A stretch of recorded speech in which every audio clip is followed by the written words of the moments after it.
Welcome on stage, Chinmay Sharma from Sabre. Thank you for being here. I take to give you the stage. Yes. And, we sit down after that, so please remain on stage after your keynote. Okay. Thank you. Thank you. Was war das? Good afternoon. So I'm here today to talk about the paradoxical consumer. So I'm sure all of you are thinking, what is this new animal in the zoo? We had consumer, what is the paradoxical consumer? So the answer is it's all of you. I mean, I'll take an example. You're all here at ITB Berlin for a conference, for business, but then how many of you are spending some leisure time going to a museum or going to a nightclub or okay, you're not showing your hands, but I know you will be there. And especially if the strike comes on strike, then we'll be here on the weekend too. So the main idea behind the paradoxical consumer is human behavior. All of us might say something, but might do something completely different. And that's why it means a lot for travel companies as to how do we segment the customers and how do we market to this changing breed of consumers. So what does it mean for modern retailing? So if the consumer tells you one thing, but they behave differently, you have to plan for that. And how do you plan for that? So as an example, McKinsey did a research which said that 85% of the people said that the impact on environment is really important when they make their travel decisions. And then when you ask the same set of people, are you willing to pay a little bit extra for that trip so that we could do some carbon offsetting? And nearly all of them said that, no, that we don't want to pay for it, but it's really important. So that's what it means by paradoxical consumer, where the behavior might be a little bit different than what they display, which is why the one-size-fits-all is not true anymore. Hyper-segmentation is here to stay, and you'll see that playing a role in modern retailing as well. So right from your music to movies to sports in your day-to-day life, you will see this. And a lot of digital native companies like Amazon and Google are putting more pressure on us as well. Because when the same consumer comes to our hotels or to any travel suppliers, they expect like a seamless omni-channel experience. And as you know, the travel industry is a little bit slow in adopting new tech. And even if our airlines move to new technology, but if hotels and car rentals and rail, they don't move to the same tech, then the experience is somewhat broken. So we'll speak a little bit more about that, but it has a big impact. The other thing is that the attention span of the human race is probably bringing shorter. A lot of it, I think, is because of social media. So if you have TikTok or Instagram, you get used to these small snippets and you lose track of time, but your attention span really reduces. So I think there is a saying that our attention span is less than that of a goldfish, which I hope that's not true. So Accenture calls it the human paradox. And what that means is exactly what I said, that the consumer behavior can seem contradictory to what they're saying. And that has a direct impact on all of us as travel suppliers, because you need to segment that customer in a way that you might hear what they say, but you also have to see what exactly are they doing, so that you're able to customize your products and services in such a way that not only the travel suppliers make more money, but also the guest or the traveler gets a better experience. So it's really important. McKinsey calls it the world of ands, which is, not only you might need to trade down, but at the same time you need to splurge. So one example could be that you might fly on a low-cost carrier, but then when you get to the destination, you might stay at a 5-star all-inclusive resort. So just because you thought that it's a cheap customer flying on a cheap airline, it's not the right segment for you. But you never know. They actually might be saving on travel because they might think that airlines is fully commoditized. I'll save that money and I'll spend it at a hotel. Same customer, very different behaviors. I already told you the example of sustainability and affordability. Everybody wants to do the right thing for the world, but they're not willing to pay for it. So how do you balance, those two things? One more example that we see in the hotel business especially is what we call bleisure, which is combining business and leisure. And especially after the pandemic, I think it's become really important for travel suppliers to be able to segment those consumers in the right way, because the purpose of visit is very different. And the work from anywhere concept has completely changed the way corporate travel is viewed and done, and that has a direct impact on all of us. So how do we make this better? And this is not only for one company, this has to be a cross industry effort. At Sabre, everything that we do is at the center of what the customer wants to do. So the customer, be it a B2B customer like a travel agency or a B2C customer like the traveler himself or herself, they're at the center of everything that we do. We luckily touch various parts of the ecosystem, from travelers and corporations to agencies, TMCs. We work with a lot of tech and data providers, a lot of third parties, and then obviously with a lot of suppliers. And what that gives us is access to a lot of data. And how can we use that data to actually give better offers and better relevant offers to our consumers makes it, worthwhile. So for us to be able to build trust, it's not only the responsibility of Sabre or Amadeus or other companies. I think all of us across the industry have to work together. And we've been thinking about this concept of a complete trip. So if a customer has a flight delay, you can take Berlin as an example. A lot of people have flight delays now because of strikes, etc.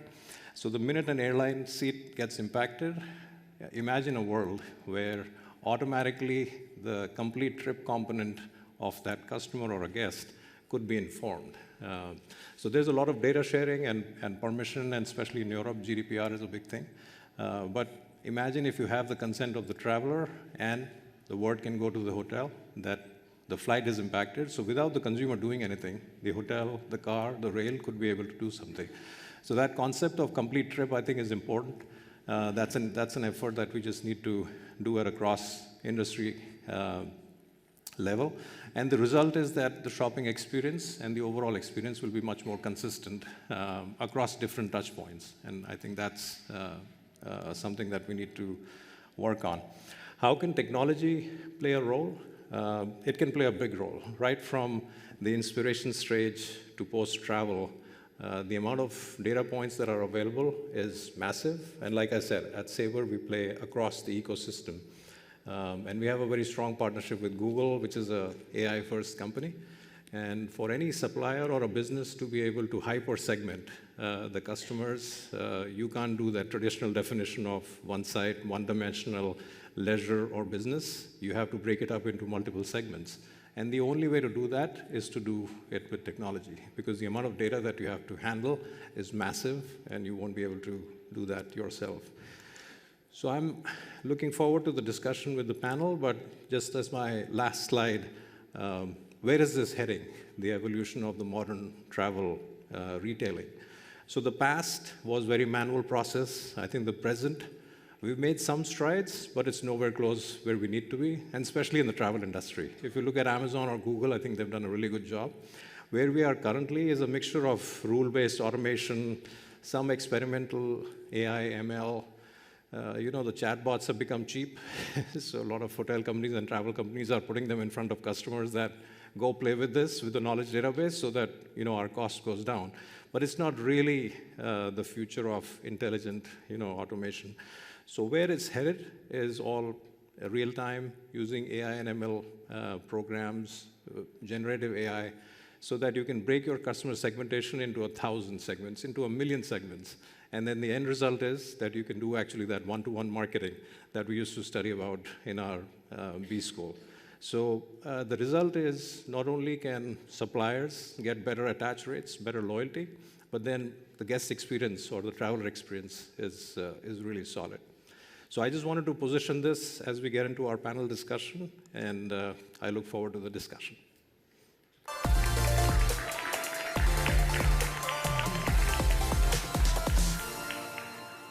Yes, thank you very much, Tim Sharma from Sabre. Yes, if you just take that seat.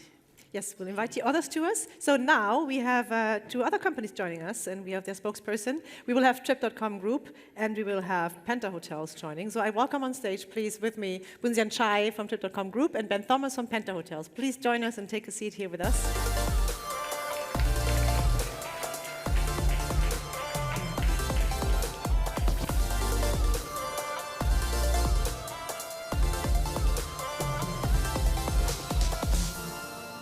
Yes, thank you very much, and thank you for setting the scene so wonderfully.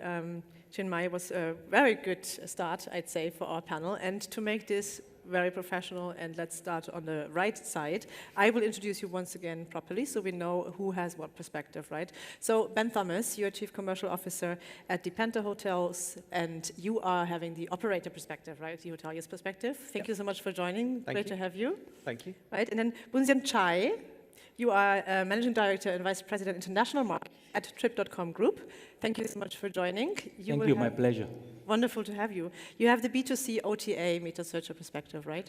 Well, and then we've met you now. We've heard from you. Thank you so much again. Chinmay Sharma, you are Senior Vice President and Global Head of Lodging, Ground and Sea at Sabre Travel Solutions, a player we all know, like one of the leading travel technology companies, and a B2B travel tech provider perspective. So I'd say that's a very good round to discuss what you just shared, and I just want to give the floor to you.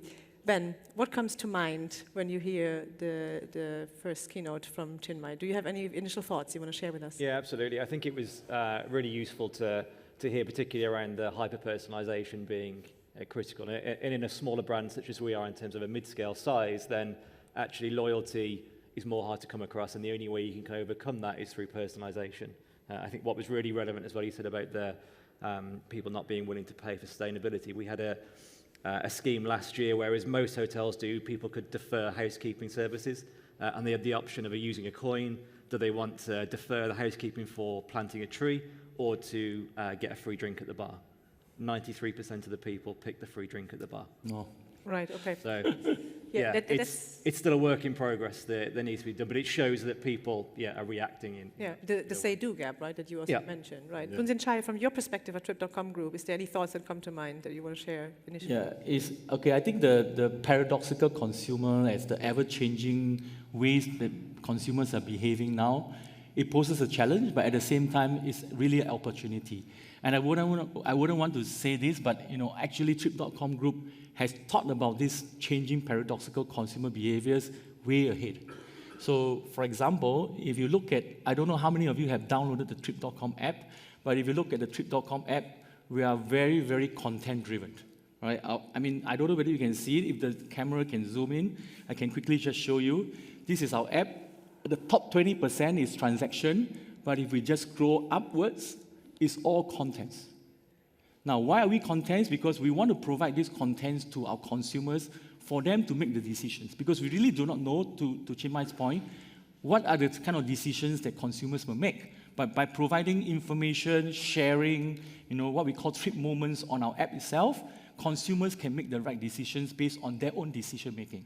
So we've actually moved from what we call a transactional platform to a transactional plus content generating platform, so that consumers can make transactions, but at the same time, they can be inspired, they can be stimulated by different information and contents that users put on the site and things that we recommend on the sites for them to make their informed decisions. So it's a very, very different concept, but we actually started this 3 years ago, and we continue to evolve this based on how consumers are behaving. So that's one thing that we're doing. The other thing that we're doing is we're leveraging AI to actually come up with curated contents. I'll elaborate more later on, to share with you what are some of the things that Trip.com is doing to really be able to work on, the ends and the paradoxical consumer behaviors. Right. Yeah, I mean, that's a good example, right? So, Chinmay, you touched upon it in your keynote, right? You had a very nice slide about it, how we can leverage technology for this challenge. Can you explore, elaborate a bit more about that? Can you give some examples, maybe from Sabre even, what you're doing? Yeah, I think in order to what we call as hyper-segmentation, I think the only way to do it properly is you need as much data points as possible, because the consumer behavior, like we're discussing, is very complex. And the more technology and data that you can throw into a data lake where you can develop models against it, the better you get. So at Sabre, like I said, we have a 10-year partnership with Google. We do a lot of work with them, and we work directly with Google engineers, and we've launched a few products. We call them Travel IQ, Lodging AI, etc. And we have both consumers to take in mind. One is a B2B customer, and one is a B2C customer. And it's very simple things like if a travel agency partner is booking certain type of hotels, you get that data into your system. And when you're recommending hotels to that travel agency, If it's an agency like Virtuoso, which only books luxury hotels and certain type of activities, then the system automatically promotes those because they will convert better. It reduces the time at the agent level because they find relevant stuff. They don't have to search that much. And then the end customer benefits as well. So this is just a very small example. If a hotel is sold out, what kind of hotels do you recommend? And you can only do that if you have lots of data and with solid A/B testing. And so that's why I think there is no way that we can do it without AI and technology. Yes. Right, okay, understood. Yeah, and Ben, from your perspective as a hotelier, what would you say are the most significant pain points that you're seeing, challenges hotels are facing with these paradoxical consumer behavior? Yeah. And I think probably the critical one is we still operate in an age where PMS is at the center of everything. So PMS becomes the Bible of everything that happens in a hotel. And actually, I see it a little bit different, sorry to any PMS providers who are in the room, but it should really be from a CRM perspective, first and foremost, and therefore the PMS is a transactional function to know where the guest is located in that particular property. But imagine a different situation where, as a front desk agent, what I'm seeing on the screen shouldn't be a list of key fields that tells me what the address of the consumer is, but actually what their lifetime value is, what their behavior is, how often they stayed with me before, where else have they come from, and as you said, where have they traveled from? And then once I know that information, then I can start to react upon that information. Whereas at the moment, we're still in this kind of legacy situation. The best way I describe it is imagine going to a retail store and the only thing that you're looking at is a till. And that's essentially what hotels are still doing. It's just a till in front of them without any kind of consumer data. And once we start to have that consumer data, then we can start to personalize. And that's what I think is the next phase that we need to move towards. yeah, it's a very nice picture you're painting. I think that really matches it, right? And we heard about these complaints that consumers come to the front office and they get asked, have you been with us? And they, get asked this every time. And we talk about personalization for years and like CRM and customer. So you mentioned the property management system, the central technology core of the hotel tech stack. From your perspective, Sabre. Oh, I get a hand. That's wonderful. My apologies to everyone. So is that better? Yeah, it is. Yes, it is. So you mentioned the property management system, right? From your perspective, looking at that, is it necessary for that, for personalization, to have like this central data storage, or do we also decentralize there everything and say, okay, we have it just everywhere? Or would you say that's very important too? Yeah, no, it has a direct impact because, like Ben mentioned, at the front desk level, they're interacting only with the PMS, whereas a lot of activity is happening at the CRS. And a lot of activity is happening on third-party partners like Trip.com or Expedia, etc. So I think the way the technology partners need to work together is that the platform needs to be capable of passing as much information as possible about the customer.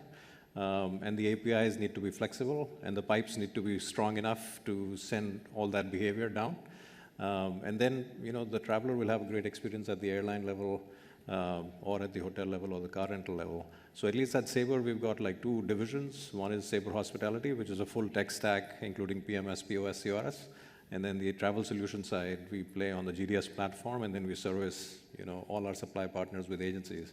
And everywhere, our thought process is pass as much information as you can, which the supply partners want to provide and the agencies want to consume. But it's our responsibility, all our responsibility, to make sure that the tech platform is capable of doing everything. Because when Leah checks in the Four Seasons in Paris, they need to know what they need to know what your preferences are. Right. Yes. No, absolutely. Yes. No, absolutely. That's a pain point we're discussing for years, right?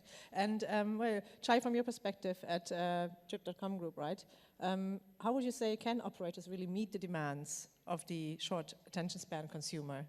What advice would you share with them? I think a few things, right? So I think, again, going back to Chinmai's point about the end part that McKinsey reports talked about, we are trying to really be ahead of time. So, for example, what we introduce a product, what we call a Hotel Plus X product, because basically consumers are not just looking for a hotel stay, they're looking to experience the property. So our app itself is able to combine both the rooms plus experiences like the spa, activities, afternoon tea, so that we offer an all-round experience for the customer. It's a win-win-win for both the customer, the hotel, and us, because basically, customer is able to experience the property and the services that the hotel is able to provide. They can be very tailored to what kind of products that they want to have in the hotel. And for us, we're going to drive higher conversion itself. So that's one thing that I think we will help operators with. The other thing that we do is also we have rolled out an AI assistant, what we call Trip Genie. Trip Genie, I introduced this last year in the WTM. Now I can share more data with you, but before that, let me just share with you very quickly what Trip Genie is. Basically, let's say, for example, you come to Berlin, you have 5 days, you want to ask Trip Genie, so what can I do here?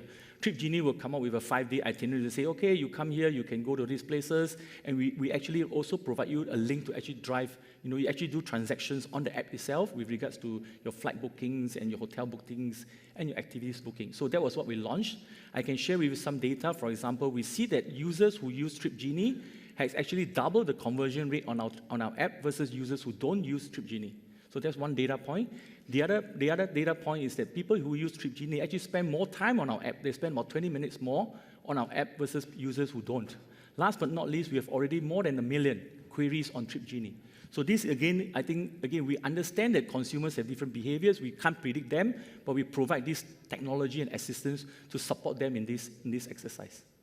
Right, I see. Thank you for sharing. And I mean, yeah, we have way too little time for this complex topic. And you said it, right? We want to have 1 million points where we understand the customer. So we're adding complexity to the already complex travel ecosystem.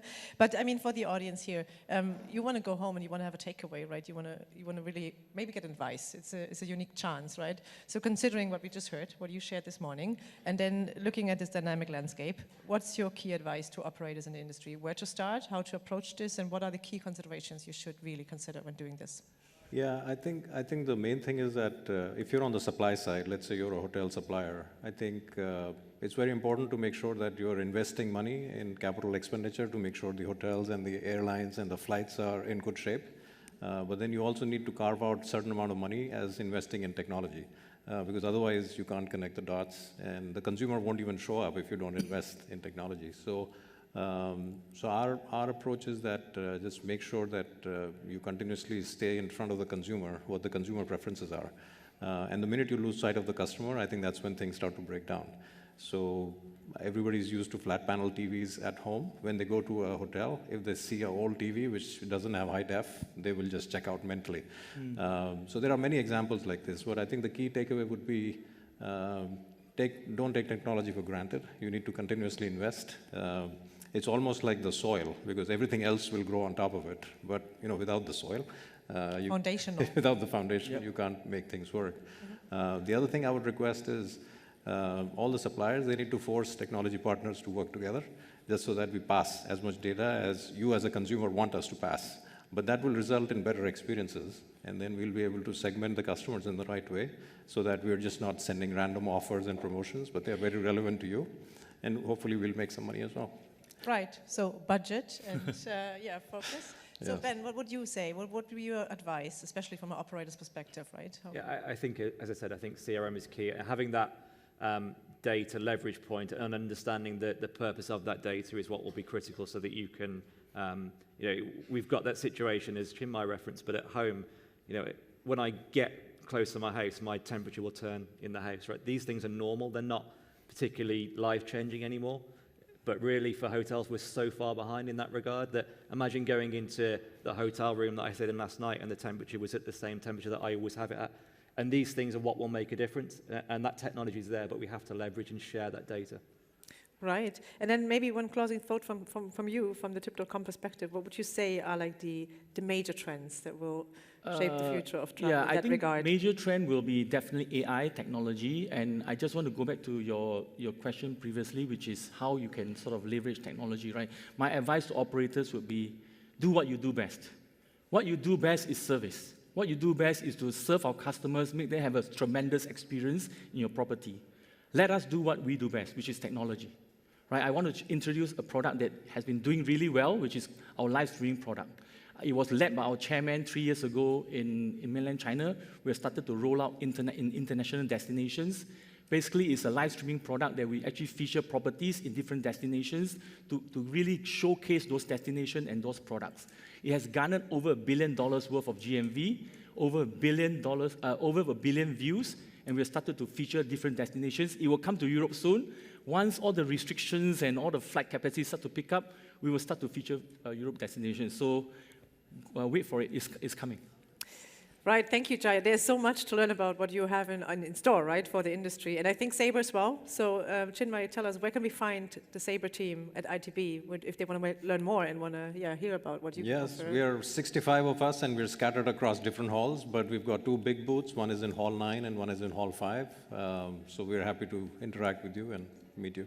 Yeah, wonderful. And Ben, you are around as well for the next days? Yep, here. Yeah, Yes. no booth, but I'm here. Yes, and then a recommendation from my end is a no-brainer, but I still want to point it out. Follow them on LinkedIn. I do, and I learn a lot, so I really enjoy reading their content. I can only recommend it for every speaker on the ITB Berlin Convention. That's a good way to connect. Well, time's up. I really enjoyed this. It was too little time, I feel, but we just do it again. How about that? So Absolutely. Thank you so much for being here. Thank Chinmay you. Sharma from It's our Sabre, pleasure. Boon Sian Chai from Twitter.com Group, and Ben Thomas from Penta Hotels. And I say, back to Katie.